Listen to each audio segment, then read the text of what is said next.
Sa kalayaan ay pinalaya tayo ni Kristo.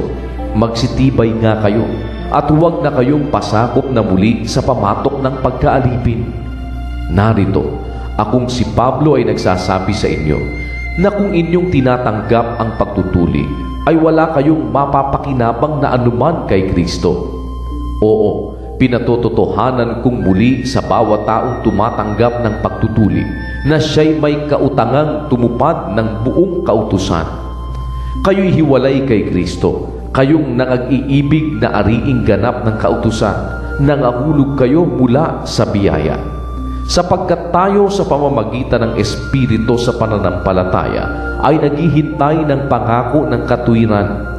Sapagkat kay Kristo Jesus, kahit ang pagtutuli ay walang kabuluhan, kahit man ang di pagtutuli, kundi ang pananampalataya na gumagawa sa pamamagitan ng pag-ibig. Nagsisitakbo kayong mabuti ng una. Sino ang gumambala sa inyo upang kayo'y huwag magsisunod sa katotohanan?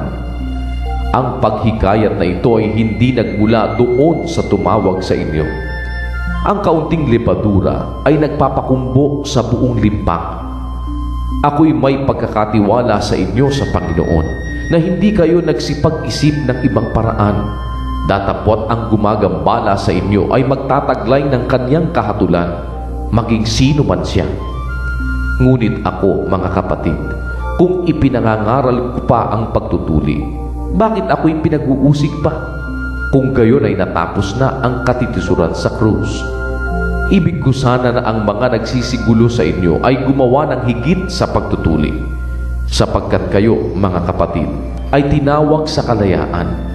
Huwag lamang gamitin ang inyong kalayaan upang magbigay kadahilanan sa laman, kundi sa pamamagitan ng pag-ibig ay mangaglingkuran kayo. Sapagkat ang buong kautusan ay natutupad sa isang salita. Sa makatwid ay dito, iibigin mo ang inyong kapwa na gaya ng inyong sarili. Ngunit kung kayo-kayo rin ang nangagkakagatan at nangagsasakmalan, magsipag-ingat kayo na baka kayo'y mangaglipulan sa isa't isa.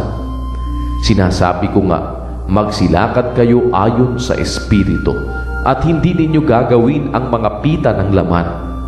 Sapagkat ang laman ay nagnanasa ng laban sa Espiritu at ang Espiritu ay laban sa laman, sapagkat ang mga ito ay nagkakalaban upang huwag ninyong gawin ang bagay na inyong ibigin. Datapwat kung kayo'y pinapatnubayan ng Espiritu, ay wala kayo sa ilalim ng kautusan. At hayag ang mga gawa ng laman. Sa makatwid ay ang mga ito: pangangalunya, pakikiapid, karumihan, kalibugan, pagsamba sa Diyos-Diyusan, pangkukulam, mga pagtataniman, mga pagtatalo, mga paninimugho, mga pagkakaalitan, mga pagkakampi-kampi, mga pagkakabahabahagi, mga hiluwang pananampalataya, mga kapanaghilian, mga pagpatay, mga paglalasing, mga kalayawan, at ang mga katulad nito. Tungkol sa mga bagay na ito ay aking ipinagpapaunang ipaalaala sa inyo, tulad sa aking pagpapaalaala ng una sa inyo, na ang mga nagsisipagsanay ng gayong mga bagay ay hindi magsisipagmana ng kaharian ng Diyos. Datapwat ang bunga ng Espiritu ay pag-ibig, katuwaan, kapayapaan, pagpapahinuhod, kagandahang loob, kabutihan, pagtatapat, kaamuan, pagpipigil. Laban sa mga gayong bagay ay walang kautusan. At ipinako sa krus ng mga nakay Kristo Jesus ang laman na kasama ang mga masasamang pita at mga kahalayan nito. Kung tayo'y nangabubuhay sa pamamagitan ng Espiritu, ay magsilakad naman tayo ayon sa Espiritu. Huwag tayong maging mga palalo na tayo'y nangagmumungkahian sa isa't isa,